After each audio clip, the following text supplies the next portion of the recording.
Alright, so I got a little video for you guys today, and we're going to look at thumbnails. And it's not so much a tutorial on how to create a thumbnail, but rather the overall thought process I go through when I design and create thumbnails. And so if you don't know what a thumbnail is, it's the little graphic on YouTube that accompanies the video that you upload, and you can use it to illustrate what that video content is.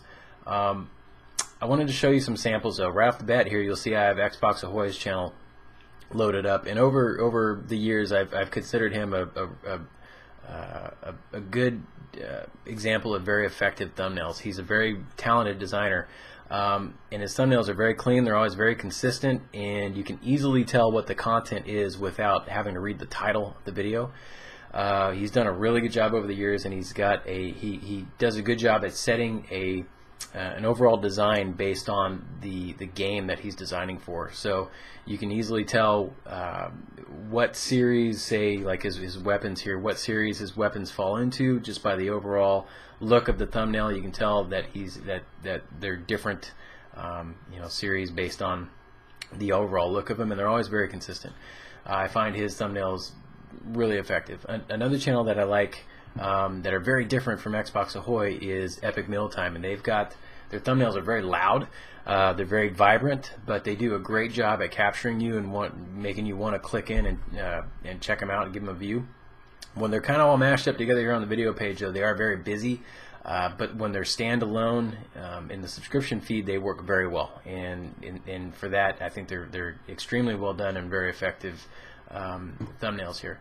Last but not least is Cnanners. He's kind of set the bar on kind of a new approach to thumbnails where he usually doesn't have any type or text in his thumbnails. They're all very photo driven and illustration driven, and he does a great job at making you really want to, they're very intriguing and unique, and he makes you want to really click in and give him a view and check out what it is.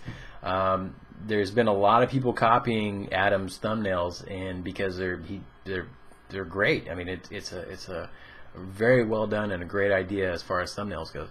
And he's kind of helping illustrate my point here, where thumbnails, you got to think of them as more of little banner ads. They're not so much just an illustration for your title for your video content, but you got to think of them as banner ads because they're competing against other videos. When you look at them in a subscription feed, what's going to make someone click on your thumbnail as opposed to somebody else's, and you're competing for that space and for that view.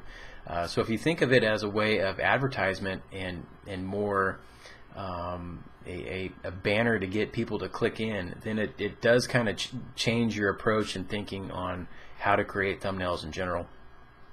Let me show you a couple samples that I have for episodic thumbnails, and what I mean by episodic is thumbnails where you want to maintain a consistency, almost kind of like Xbox Ahoy had with his consistency for a type of game that his weapon videos were done in. But when you have a series, or when you're in the same overall show and you have different episodes within that show, kind of a way of thinking about that when creating these for people to view. So on this screen you can see I have some sample thumbnails shown for one is for Sandy Ravage that I did for his Confirming Kills series, and you can see right off the bat that it has a ghost image in it. So if you know Sandy, you know it's probably Call of Duty related. It says Call of Duty, but also the overall kind of style and theme fits his brand, and the text is I try to make it always readable no matter what size it's at.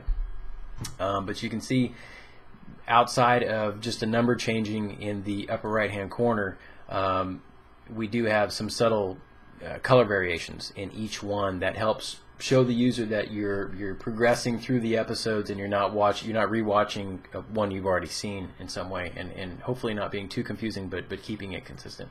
So that's one thing I like to do. The other thing is also illustrate what type of game mode it was. So for him, for Cranked, I wanted something that felt fast. It felt like electrical, something that was quick, and that's what that game mode is all about. So you want to think of things that you can use to help illustrate what that content is and what you're trying to convey. So another kind of series I did for Tom or for Syndicate is for his prop hunt. series, and that's a very comical, very entertaining series where he's playing a mod for Source, I think it is. But to show that it's funny right off the bat, you're going to be getting into you're going to be watching something that's entertaining, and you're going to have a smile on your face while doing it. So we've got a funny picture of Tom and some elements that are found in the game that he's playing at the time, and then real big, real easy to read is his logo and what this is. So prop hunt, really big. And when we go from episode to episode, you can see the overall composition stays the same, but there's minor elements and color changes to help show you that you're in the same kind of series of prop hunt, but you're watching a different episode. So you want to think about things like that when creating more consecutive or episodic type thumbnails. So let's just go ahead and create a thumbnail, and for this I thought I would do something totally different and create a thumbnail for a video that doesn't exist, but we might have some fun doing it. So I got a permission from Hector to use his one of his images for a thumbnail. So we're gonna go ahead and load up a canvas size or create a new canvas for YouTube's recommended thumbnail size, which is 1280 by 720. So let's create a new document there, and I'm using Photoshop CS6. You can do this in pretty much any photo editor that you can get your hands on. I'm not going to do anything too crazy. And so I've got this this good picture of Hector wrapped up in his Christmas lights. So we're going to make a fictional show out of this, and we're going to create a thumbnail for it. So I'm just going to drag this onto my canvas here, and here we are. We've got Hector wrapped up in his Christmas lights, and we're going to call this show, how about Deck the Halls? So Deck the Halls with Hector. So what I like to do is now that I have a piece of art that I can work with and use it as kind of the backdrop and a way to illustrate what the content is, I want to kind of set the overall kind of structure of the thumbnail and the design, just so I have something to work with and build off of.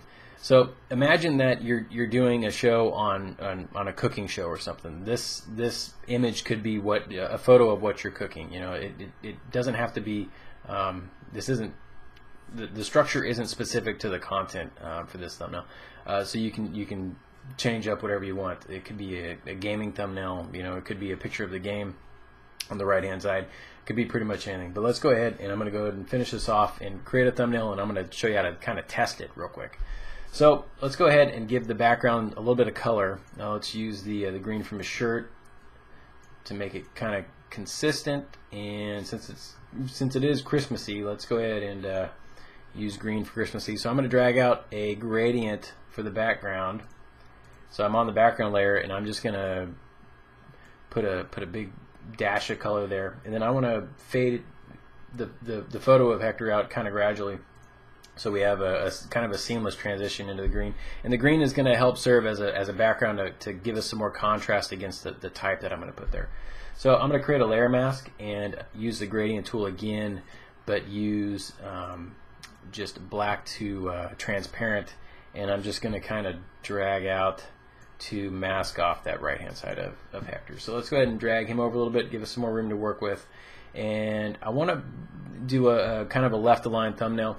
Thumbnails I like to either, since most of the thumbnails I do are, well, all the thumbnails I've done thus far are for English speaking audiences. You know, we read left to right. You know, centering text works well. So for the most part, I like to just keep it left to right, rather than right aligning or doing other, you know, some type of other alignment, since these things get shrunk down so much. So let's go ahead and throw some type on top, and I'm going to write out deck the, and let's go ahead and let's pick kind of take a swatch from there for now, and I'm going to Control T and size this up, and I'm using a big old block font to get the most impact I can out of this. So I'm a stickler for kerning and lettings, so let me just tighten this up a little bit. The T is floating a little bit too far away from the end of the K. Alright, so I'm going to press Control J to duplicate that, and we're going to write out Halls. Alright, and I'm going to kind of size this up just to give it some action. Kind of like so, and so we have kind of an overall block for the title. And so that would be the name of the show, Deck the Halls. And I'm going to just fine tune this a little bit. I would usually spend a lot more time on this, but just for just to kind of show you this, I'm going to kind of keep it simple. So I'm going to go ahead and give this a drop shadow with the layer effects palette here on Photoshop, and drag the distance out a little bit just to help peel it off the background a little bit. Let's also give it a gradient overlay with more of a gold color at the base. Maybe take another swatch for there and go something like that. And then maybe more of a yellow towards the top. Alright, so I'm keeping an eye on the overall contrast, and what I mean by contrast is the basically how the light and the dark, just how the text is with the background. So if you have, you know, if my text was yellow against a yellow background, the contrast is low. It's real hard to read. But if it's you know, bright text against a dark background, the contrast is high. So it's much easier to read when it scales down. So I'm trying to keep the overall contrast of the type to the background very high, so it's easy to read once this thing is shrunk down.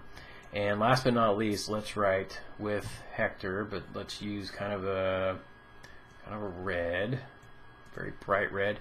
And for secondary text, I like to kind of use a different font, but something that feels like it goes with the original font. And we're still looking at the content of the overall video, so I'm going to use kind of a scripty font, maybe something that kind of says Christmassy a little bit. So let's write with Hector. Let's put a space in there. It's typing very, very small. And I'm going to pick a font that I use a lot called Mr. Television. That is kind of a retro style, but still has kind of the that Christmas cheer.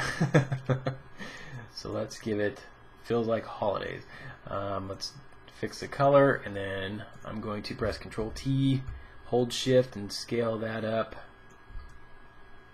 And maybe kind of put it on a slant and overlap it a little bit just for some action and some depth, kind of like that. So I'm not covering up my main text, but I am kind of helping it fit in there. So I'm going to paste that style, but I'm going to turn off the gradient overlay. Or actually, I'll turn it back on and let's slightly change it.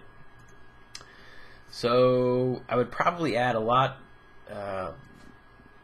more little effects here and there in the background and such, but just for the sake of time, I just want to get a thumbnail together, and just, you can kind of see my overall approach on layout. You know, my ratio of text size to the overall thumbnail. I don't like to cram a lot of text in the thumbnail. We just want to kind of do something like that, and I want a little more contrast. So what I'm going to do on the green background is I'm going to use the burn tool, and I'm going to get a bigger brush, and the burn tool is just going to help me kind of darken a couple spots, kind of the corner here, and really up that contrast a little bit more, but have some variety. And there we go. We've got our thumbnail, and like I said, I would spend a lot more time on this.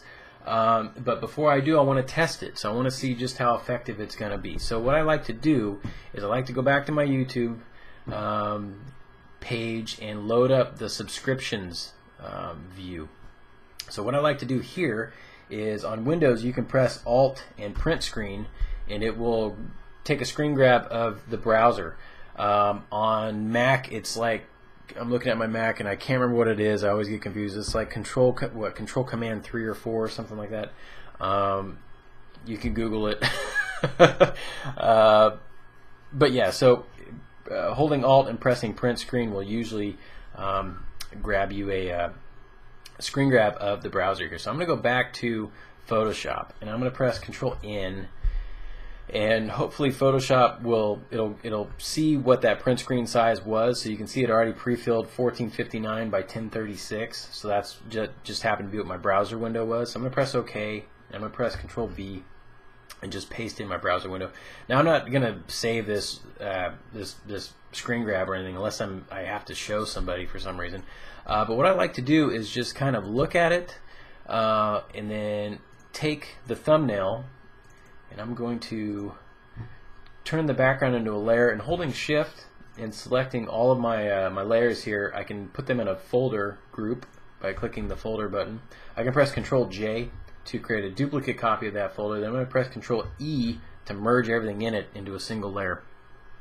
So now that I have Hector here in his own layer with all the type and everything with it, I'm just going to drag him onto my screen grab, and I want to size this down and test it, and I need to crop this, I guess. So I'm going to press Control A, Control C to copy, and then Control V.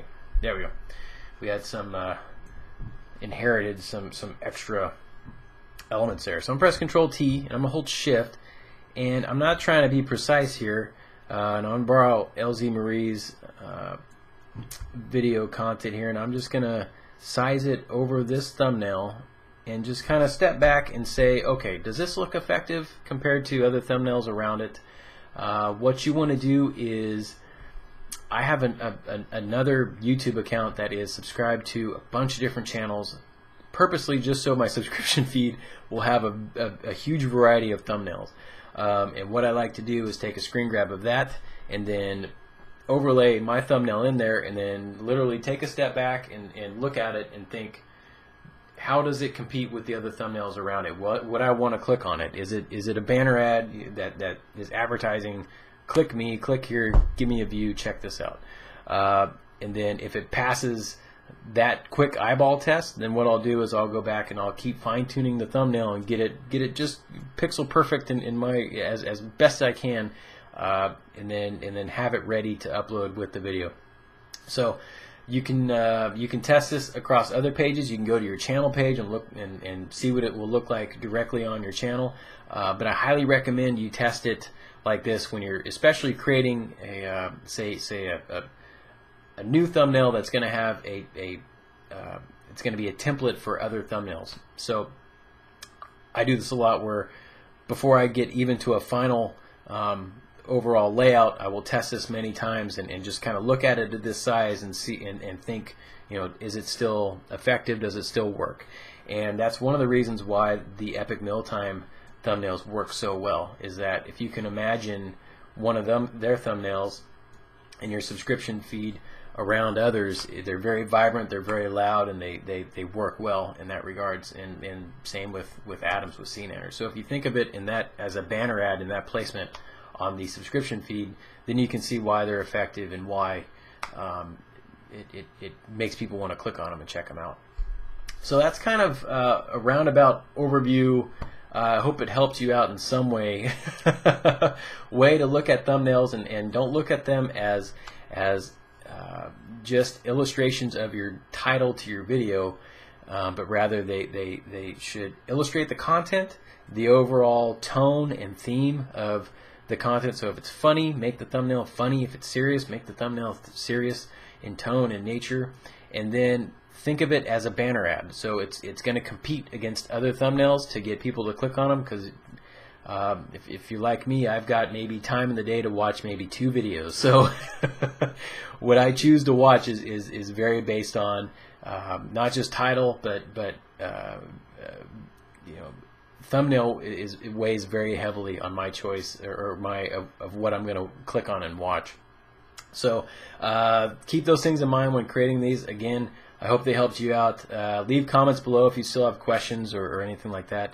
And if this does help you out, let me know, and I can do kind of more stuff like this, where it's not just like, okay, you open a new document, this is your size, this is your color, this is, pick this, move this, but more of just kind of an approach of when you're designing these things, how to look at it and how to make them work. So you can have thumbnails that visually can be not well designed, but they're still very effective for different reasons. And this is one reason why. If they're very effective in this placement, then they work. So just keep that stuff in mind. And again, hope this helped you out, and I will catch you later. All right, take care. Later.